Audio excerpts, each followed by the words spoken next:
Словачка е отприлика двојно поголема од Македонија по територија и по население, но е вистински гигант кога станува збор за производството на автомобили. Верували или не, таа е број 1 во светот кога станува збор за бројот на произведени автомобили по глава на жител.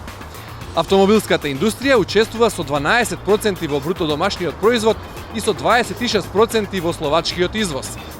Автомобилските компании во земјата вработуваат околу 100.000 словаци и произведуваат милион автомобили годишно.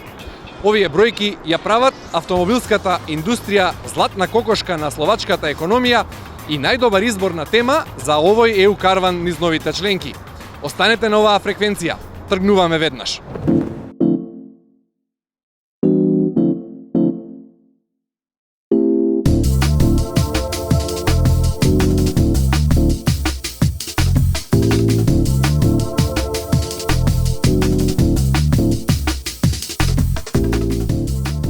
Словачка преубава до застанување на здивот. Планинска земја во Централна Европа со голем број езера и дури 9 национални паркови. Има безмалку 5,5 милиони жители кои живеат во 8 региони на земјата, од кои со најголема популација е Прешовскиот. Словачка стана независна држава на 1 јануари 1993 по мирното отцепување на Чехословачка. 11 години подоцна, од 2004 земјата е членка на Европската унија и НАТО.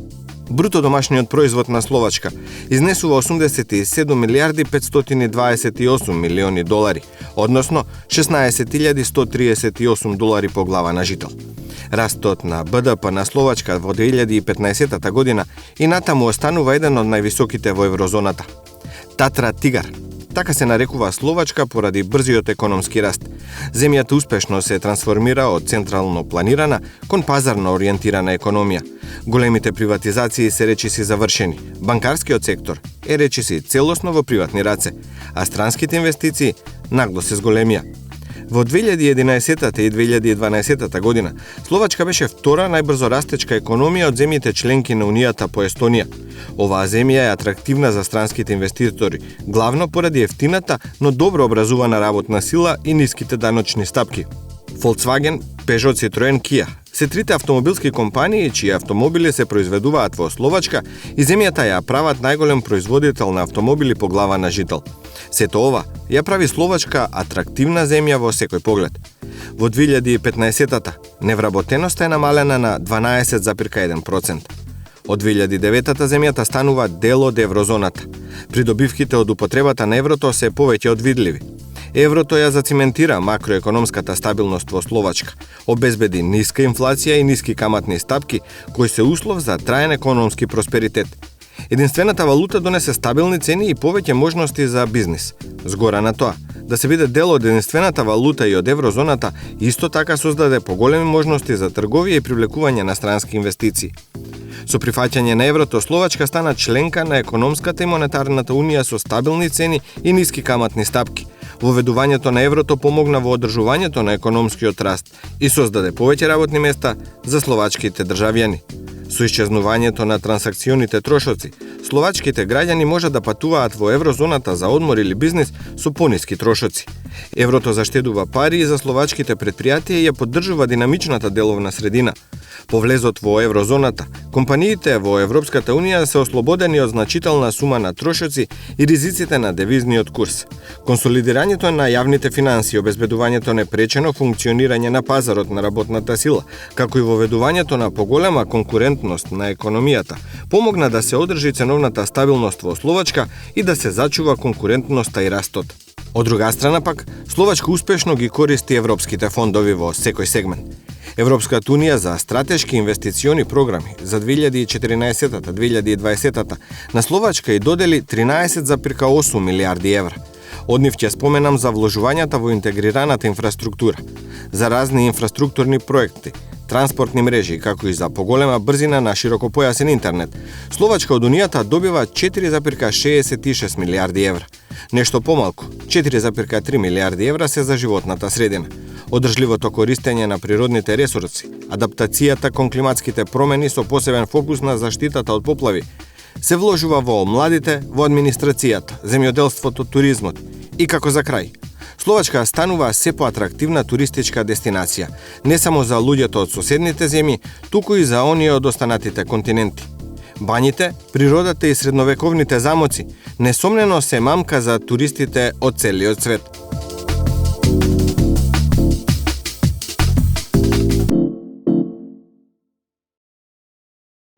Во зградата зад мене се кројат правилата и се создава рамката на бизнис климата која треба да ги задржи постоечките и да донесе нови странски инвеститори во Словачка. Надлежните во Министерството за економија се трудат да создадат атмосфера во која и домашните и странските компании ќе имаат малку или воопшто забелешки на деловниот амбиент во земјата.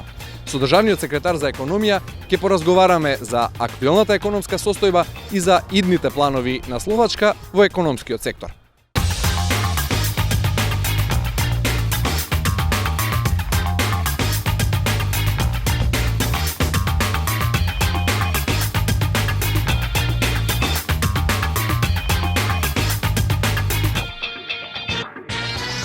Во Министерството за економија на Словачка разговараме со државниот секретар господинот Растислав Хованец. Mr. Hovanec, how Slovakia managed to become a Tatra tiger? Would you like to share with us your recipe for attracting foreign investors and fast economic growing? Yeah, foreign investors really helped Slovakia. Before the year 2002, there were no foreign companies in Slovakia, and from this period until now, a lot of foreign companies, especially from European Union, came to Slovakia. They started to create new jobs, and they really helped the economic growth. Most of them are in the industry, maybe automotive industry or electrotechnical industry, and this really pushed Slovak economy to become a tiger. Can you tell us some figures, some economic statistic, some numbers about the economic pictures in Slovakia? The GDP growth is in around 3.3%. The unemployment rate is around 10.5% these days. We were able to keep our budget deficit at the level of 2.5% per year from the GDP, and also the debt is lower than 60% of the GDP. So we are basically fulfilling all criteria that are set by the European Union. We had to done some reforms and some cost cutting to keep the budget and also deficit under control.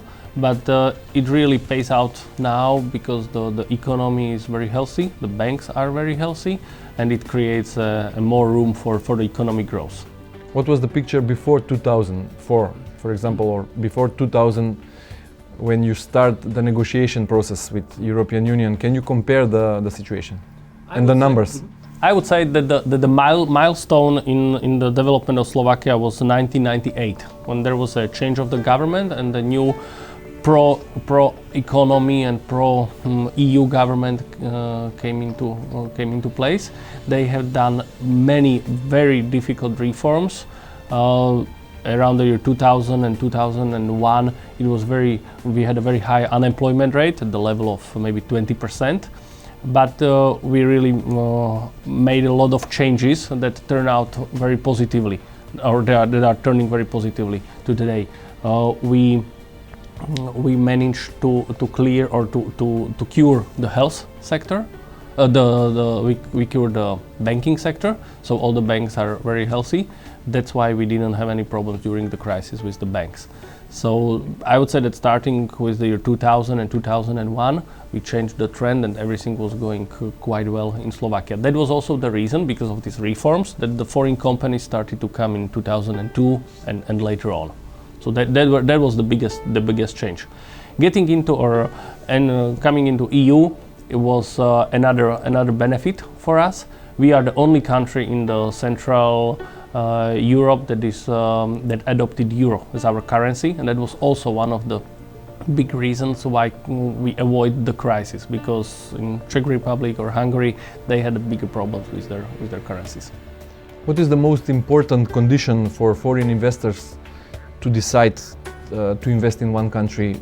Political stability, business climate, or flexible labor market? I mean, well-educated workers and hard-working people. It depends on type of the investment. in the year 2000 and 2002, a lot of companies were coming to Slovakia because we had very cheap labor. It's not the case anymore. We are adopting or we are attracting more investors with a higher added value. Part of this is the stability. We have very stable government. In the last 10 years, 8 years was the government consisting on one big party. We also adopted euro, so there are no exchange rate risks. We are very predictable for foreign investors. We are not going to implement a new law in a short period of time that would make it more difficult for investors to adopt. We have done some changes also in the labor code, but I would still say that the salaries and the productivity of Slovak employees is one of the most interesting for investors. Okay, you mentioned the adoption of euro, entering to the eurozone.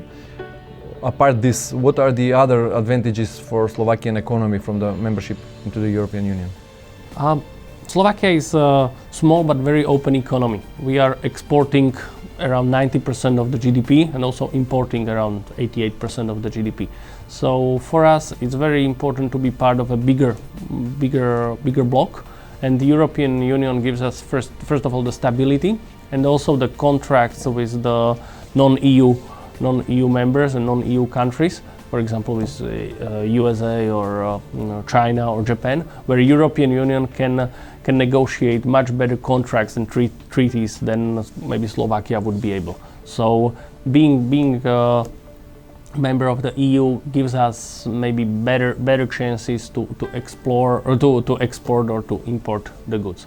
Also for our foreign investors, it's important that we are in a European Union. It makes much easier all the licensing process or some certifications or accreditation of their products. And also if it's once produced in the country that is a member of the EU, it can go to the whole European Union as an EU made in EU product.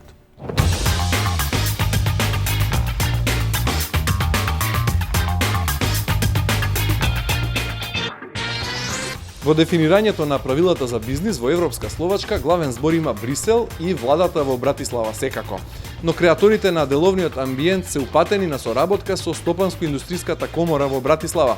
Тие мораа да ги слушнат предлозите и забелешките на околу 5000 незини членови, главно компании кои учествуваат во создавањето на дури 85% од вкупниот бруто домашен производ на Словачка. Да ги слушнеме оценките на надлежните во комората за актуелната бизнис клима во Словачка.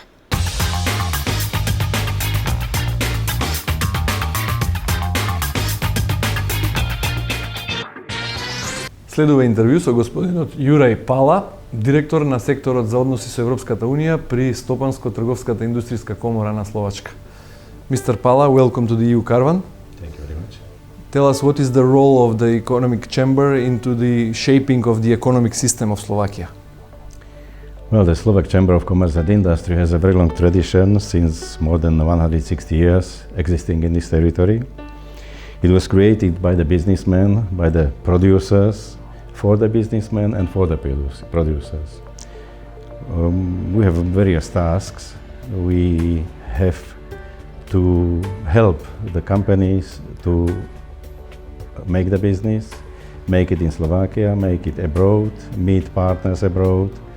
We organize missions, we organize workshops, we work in education of the new entrepreneurs, new companies, and also we cooperate in the field of European countries, especially with European Union. We also participate in various projects co-financed from the sources of European Union. So there is a bright range of activities we are doing. How many members do you have, and what kind of companies are they? Well, as the membership is free, that means there's not complimentary like in other countries, Austria, Germany, and so on. Until 1996 it was the case. Afterwards it was liberated. It's really free for those who are interested to be the members of the chamber. So we have some 5,000 members, but the range is again rather broad. That means we have the members from the really big multinational companies like Volkswagen, Siemens and the others, banks, to the small companies of 10, 15 people in the central eastern Slovakia. And we are trying to do the services for all of them. Sometimes it happens that really the small companies, they need the most advice, most guidance, most leading to the foreign markets, just searching for possibilities of cooperation, of exporting their goods, and so on.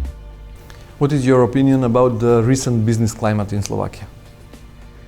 Well, the business climate as such, I think it is not bad, but business climate is influenced always by the surrounding conditions which exist.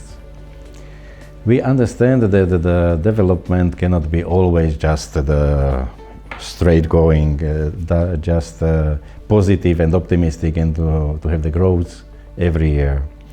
We have somehow overcome the situation of 2008 of the crisis.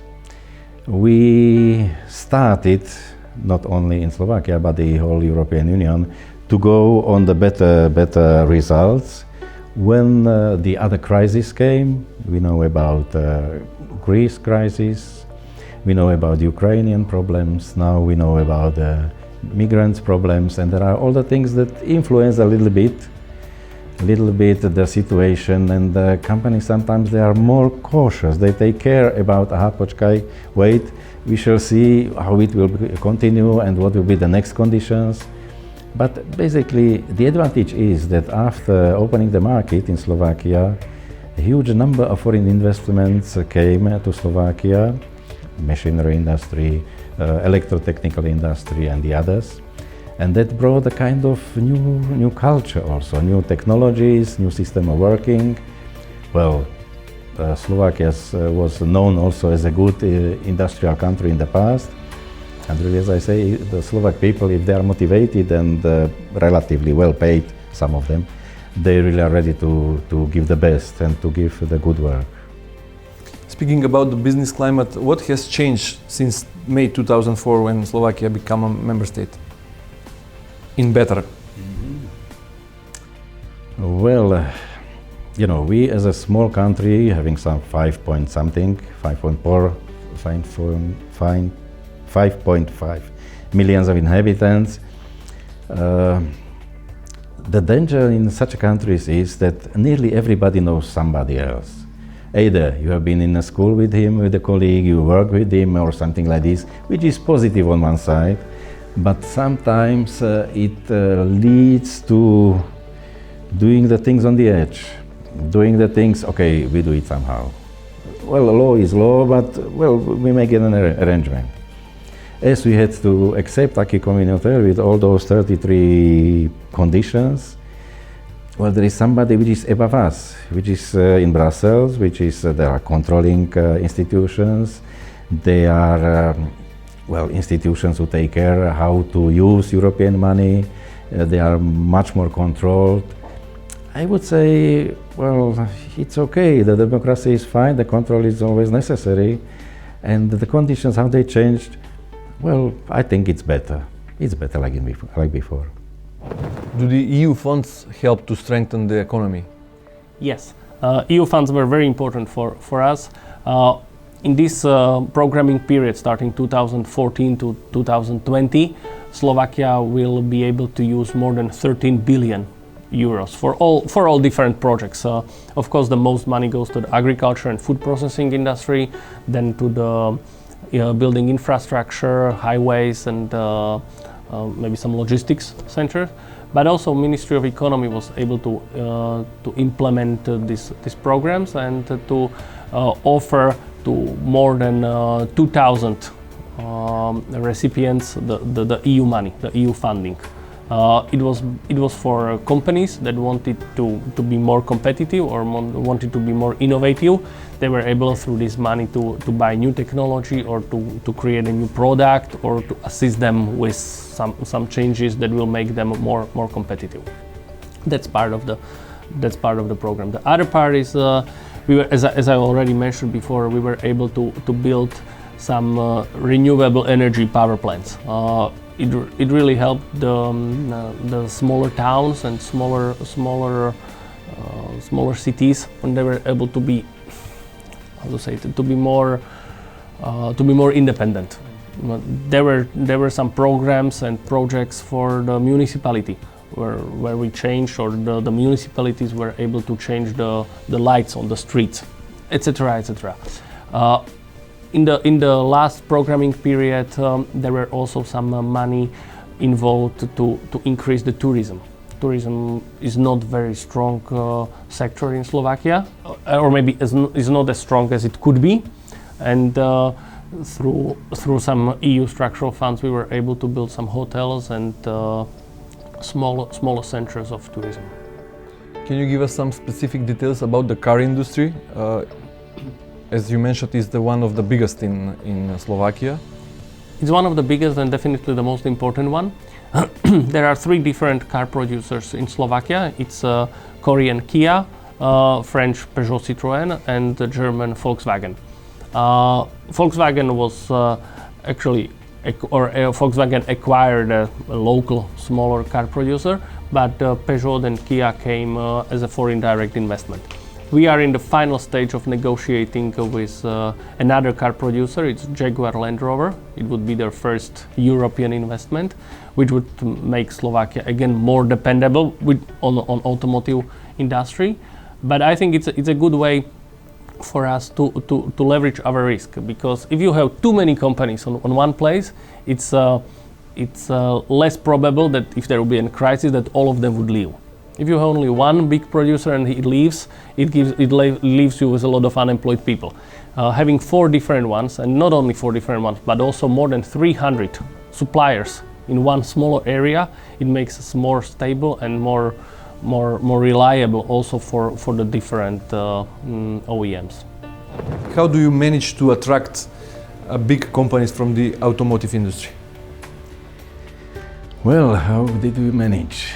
In the past, there always was, also in Bratislava, BAZ, automotive company who produced a kind of small trucks, for the small companies, 1.5 tons and so on, not the big ones. So there was a kind of tradition here. And Germans have, probably the first from these Western countries, understood that that's quite a good location, close to Western world, close to the Eastern world and to the Eastern market, Slovakia, and started to implement Volkswagen, who is now producing really nice cars, especially those SUVs, like Touareg, like Porsche Cayenne, but also Volkswagen and the others. And as we say, the good examples, they do attract. And if somebody have heard, Volkswagen is okay, is doing well with these investments, why shouldn't we? So then came Koreans, and there is Kia in Žilina, having partner companies some 100 kilometers in Noszowice on the Czech side. There is Hyundai and Kia. That means that was very easy for them to cooperate. And of course, some 50 kilometers from here, that is the PSA, Peugeot Citroën, producing company. They are all French one, which are also very successful, very satisfied. Because the new investments are always based on the state-of-the-art technologies, the very last ones, the very modern ones.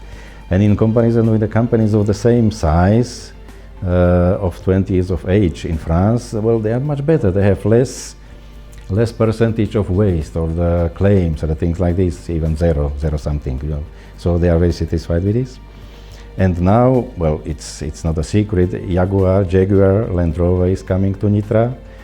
They are the first negotiation, but it seems to be like something from Range Rover should be produced here, or Defender or something like this. And what were the advantages? Well, the problem is that all we, the new countries, so-called new countries, the new members, are fighting with the same arguments. Cheap working force, good investment conditions, tax holidays, things like this. There's a kind of competition, I think, which is, well, good on the one side, but not always on the same, because if Polish, Slovaks and Czechs and Hungarians and the others offer the same, so it's difficult for the partner to make a choice. Then he goes to the tradition, then he goes to the background, technological, education, high schools, IT, and so on and so on. So until now it's not so bad. How attractive are the Slovakian products for the European markets? Well, as we consider the Slovak product also Volkswagen and Touareg, which goes even to America, it's really attractive because it's made in Slovakia, made by Slovak producers, the hands or the workers, I would say. Part of the machinery or the, parts and mechanical parts, it's made in Slovakia from sub-suppliers, as I said. Again, if we are 5.5 million inhabitants, the country which is relatively limited, even the domestic market is small in comparison to Poland, to Ukraine, which are 40-50 millions of inhabitants. So we have just to concentrate on certain positions. We cannot produce everything, and that's also the case, we do not.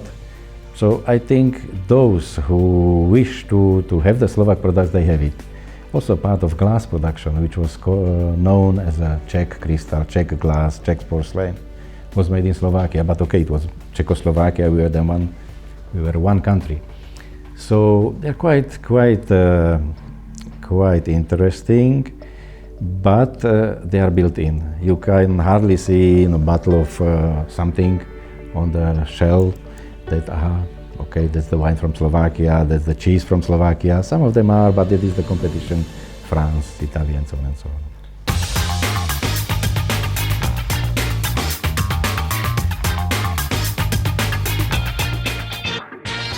Големите светски и европски корпорации ја препознаа стратешката географска положба на Словачка, го намирисаа поволниот даночен систем и добро квалификуваната и во споредба со некои други европски земји ефтина работна сила и отворија фабрики во Словачка.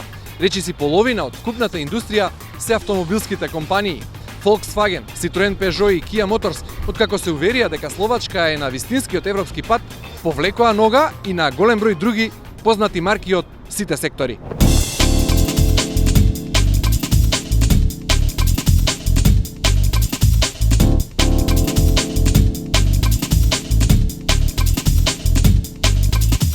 После дрндачка се во Словачка е историја во автомобилската индустрија. Првиот автомобил во земјата го направил ковачот Михаел Мајер во 1913-та, купирајќи го автомобилот на бугарскиот цар, кој во тоа време живеел во Словачка. Во некогашна Чехословачка, во словачкиот дел, се произведуваат автомобилски делови за гигантот Шкода. Во меѓувреме, оформени се и неколку автомобилски компании. И историјата се уште се испишува. По дрндачка, последно што се подготвува во 2018-та е отворањето на фабрика во сопственост на големиот Jaguar Land Rover. Но во Словачка под полна пареа веќе работат Volkswagen, Peugeot, Citroen и Kia Motors. Дигањето на железната завеса во 91-та овозможи влез за странските компании. Од 2007 година Словачка е еден од најголемите светски производители на автомобили по глава на жител. Таа година произведени се над 571.000. Сега, оваа држава е една од најзначајните европски и светски автопроизводители. 7 е во Европа, а 18 во светот, со годишно производство од 1 милион автомобили. Тие се извезуваат во земјите од Европската унија, Русија, Кина. Всушност се извезуваат на сите континенти. Автомобилската е најголема индустрија во Словачка, со учество од 12% во бруто домашниот производ. Има удел од 41% во индустриското производство и 26% од извозот. 200.000 луѓе беа вработени во автомобилската индустрија во 2014 година. Само во фабриките вработени се над 72.000 словаци. Volkswagen во 2014 имало запослени 9.900 работници. Ова ја прави фабриката трет од најголемите работодавачи во земјата. За 2015-та најави отворање на нов погон за производство на каросерии. Инвестицијата тежи 1,5 милиарди евра. Од оние фирми пак кои произведуваат автомобилски делови, гуми и се останато, бенефитот за словачката економија исто така голем. Во 2012-та 6 вакви компании во своите капацитети инвестирале 694 милиони евра. Од друга страна пак, треба да се повтори дека во Словачка образованието е на високо ниво, а трошоците за работникот се пониски од останатите држави во Европската унија. Според податоците на Евростат, вкупните трошоци за 1 саат работа на работник во автоиндустријата во Франција изнесуваат 57 евра, додека за истата работа во Словачка се трошат далеку помалку пари, односно 15 евра. Словаците сосема сериозно велат дека ако забави продажбата во автомобилската индустрија, ќе забави целата економија на земјата. Трговскиот биланс само од автомобилската индустрија е 4,5 милиарди евра. Без да правам реклама, ќе кажам само дека компаниите кои работат во Словачка се исклучително софистицирани. Како пример, во една од нив, роботите истовремено заваруваат каросерии за 8 различни типови возила. Меѓу важните активности на модерниот развој на автомобилската индустрија во Словачка може да се каже дека не е само изградбата на најновите автомобилски фабрики со најновите технологии, туку земјата вложува и во развој на емобилност. Истражувачки и развојни активности за производство на електрични возила постојано се одвиваат како во истражувачките центри, така и на словачките универзитети.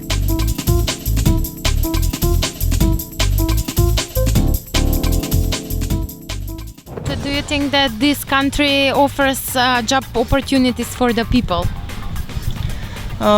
Well, I think the country tries to do everything for that, and all governments, as they take turns, they try to secure jobs for the people. It depends. In Bratislava it's not problem to find job. Otvorene su dosta autoindustrija, pa mislim da je tu ima dosta otvorenih novih mesta, naravno kompjuteri. Nude, u svakom slučaju nude.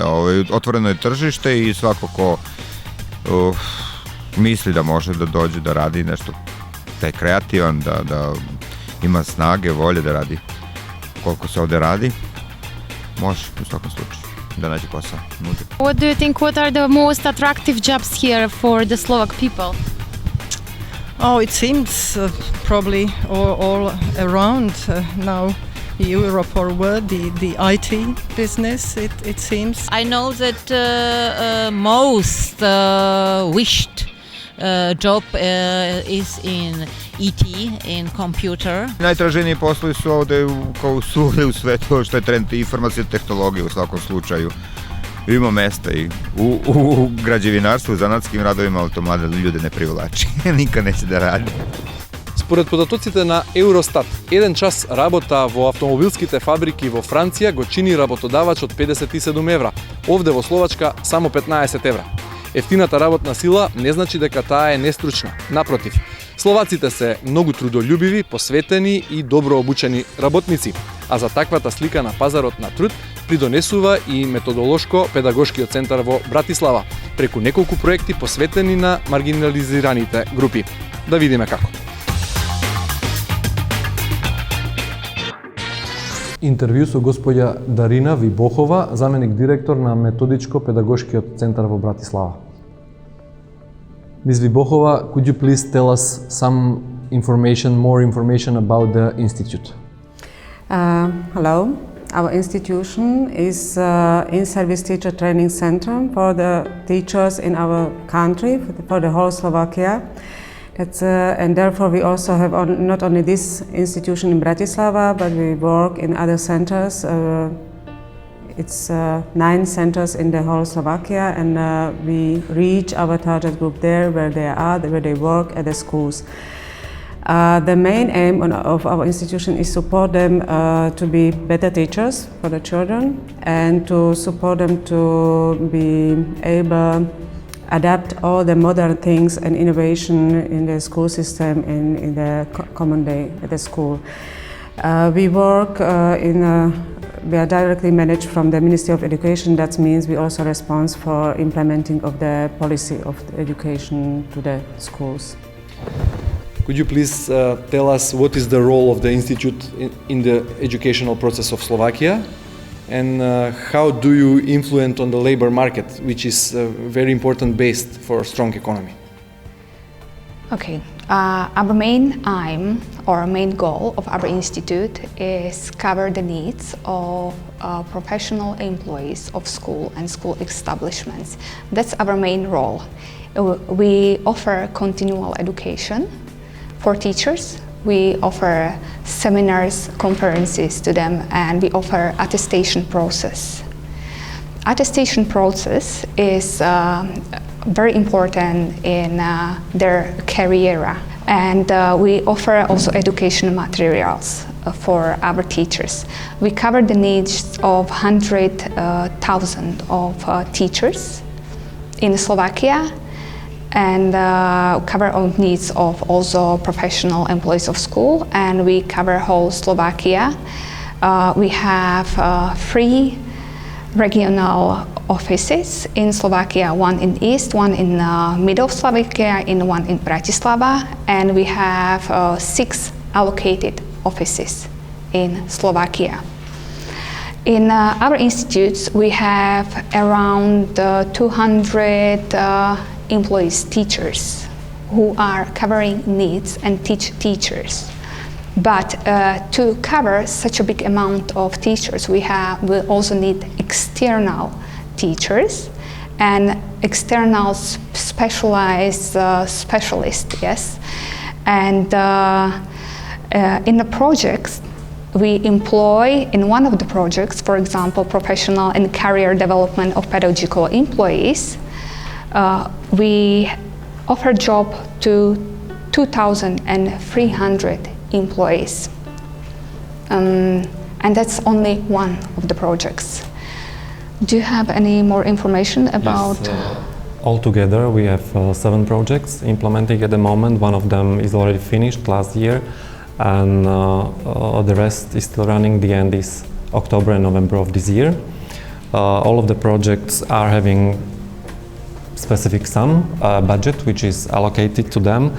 For example, this project that my colleague mentioned, the allocation amount of money was 41 million, and altogether is 140 millions. If you're interested in the, especially for the marginalized communities, the Roma marginalized communities, the budget is 50 million euro altogether. In Slovakia, there are around 500,000 Romani. Is there progress after Slovakia become a member state in the education system, the jobs, the health care, the housing of Roma people? Well, okay, we are talking, since we are implementing the projects, yes, it's 2009, we actually 2009 or 2010, yes, since we implementing the projects for Roma community, yes, there were many things done already, yes, but before we would be able to, I would say, evaluate the results and effectiveness, it will take years, yes. We start with small basic steps, and we start with the youngest community, yes, with the youngest children, as I explained a short time ago. We are continuing in the primary and secondary education, and we are actually continuing in higher level to try to not only to teach children how to learn and giving the extracurricular activities and afternoon school activities, then they can develop their abilities, yes, and skills, yes, but we do have to persuade parents that the parents actually can see the result of the positive influence of the project, and the parents learn and know that they wish to keep children at school to get a knowledge, yes, that they actually support their children to stay at school to get the knowledge and to be employed in labor market, yes, that we are talking about education they need to gain for a very long time, then it's difficult, yes, to measure the effectiveness. But from the small things we can see and small analysis we did in the projects, yes, we can see there are results already. In the same time, do you take some kind of measures to prevent the discrimination?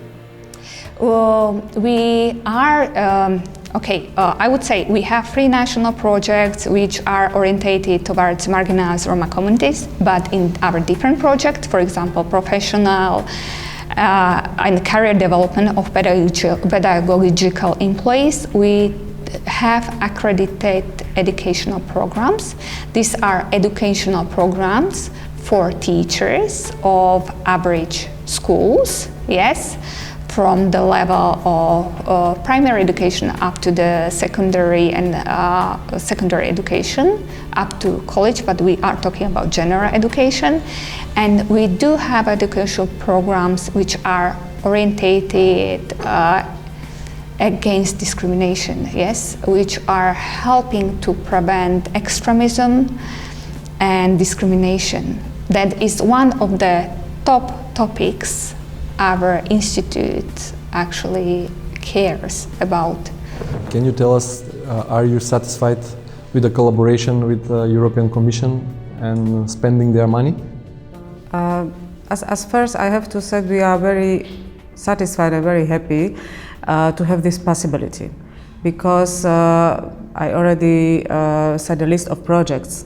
There's 7 projects, and our target group is very big, and we have been able to achieve a lot of aims and to support the schools with materials, with technical things, with courses, and it was only possible because we have this possibility to do the projects from European Union, from the European money, to say like this. And I think the conditions and the support from the staff from the EU is very good, and we also have learned a lot of how to implement a project, and the frame of possibility is, or the range is larger than it would be without the projects. How big is the total amount that you already used? We are very happy to have the possibility to implement the projects, because the support, financial support in all the projects is about 140 million euro, and it's a big amount, but we also can achieve a lot of good things for our teachers with this amount, to support the schools with materials, to support the teachers, to give them possibility to visit the courses, and also to support the directly the children and also the parents in the project for marginalized Roma community. We work also with the parents. 22 години по осамостојувањето и 11 години од влезот на Словачка во Европската Унија, земјата според поголемиот број економски параметри е близу до или над европскиот просек и е меѓу најдобро рангираните членки од поранешниот источен блок. Словачка денес е стабилна држава со здрава економска перспектива. Најмоćните европски компании имаат добро развиен бизнис во Словачка.